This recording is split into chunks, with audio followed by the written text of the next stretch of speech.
Hello everyone! I hope you're having amazing day today, and I would like to tell you that we are from group 1 in our psycholinguistic class, and we would like to discuss about concept and theory of psycholinguistic.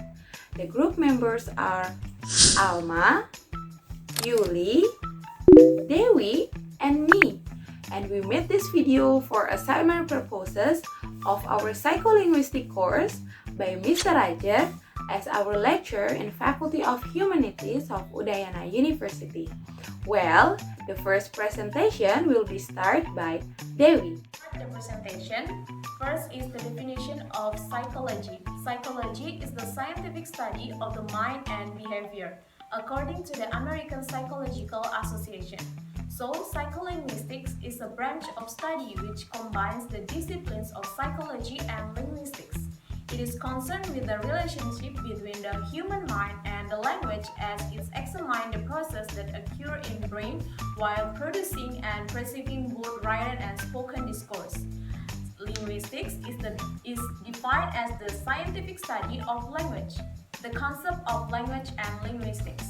Language is defined as speech or other form of communication.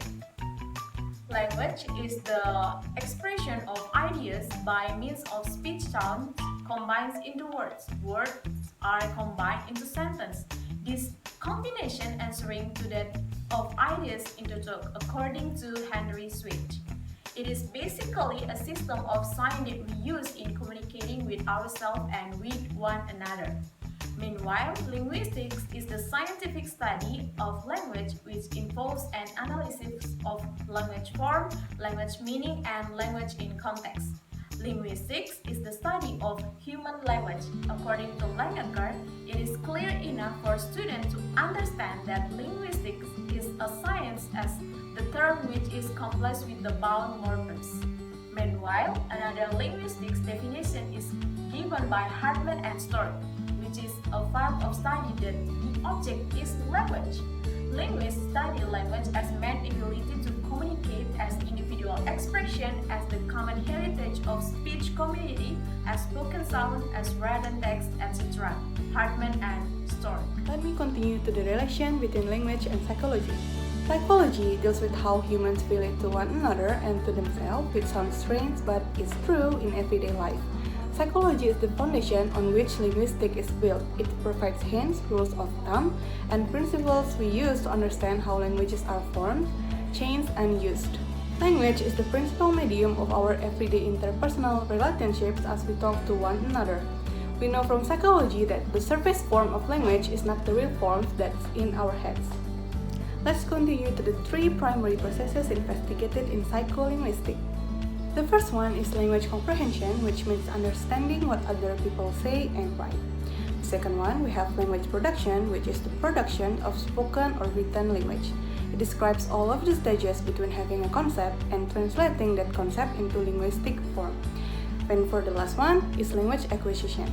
Language acquisition is the process by which humans acquire the capacity to perceive and comprehend language, as well as to produce and use words or sentences to communicate. So, I will explain about theories of psycholinguistic.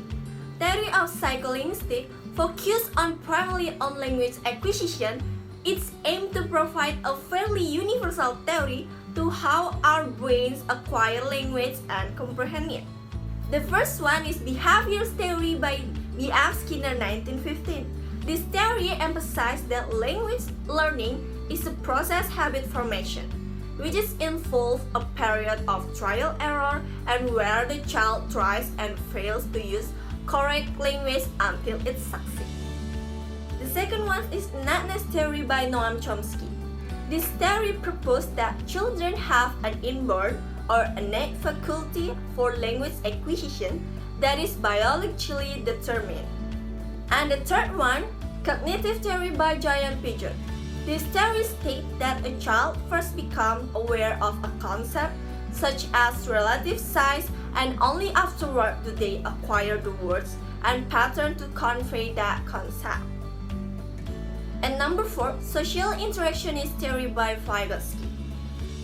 This theory states that children can be influenced by their environment as well as the language input children receive from their caregivers. Number 5. Teach-based theory by Tomasello 2003.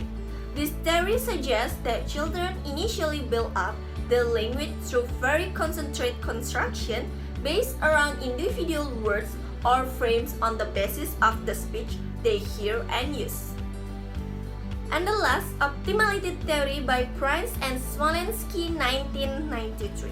This theory states a constraint is a structural requirement that may be either satisfied or violated by an output form and a surface form.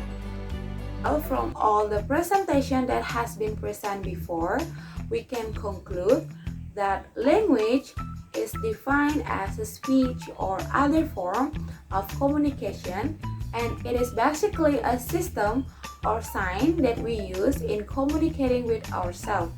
Meanwhile, linguistic is the scientific study of language, which involves in analysis of language form, language meaning, and language in context.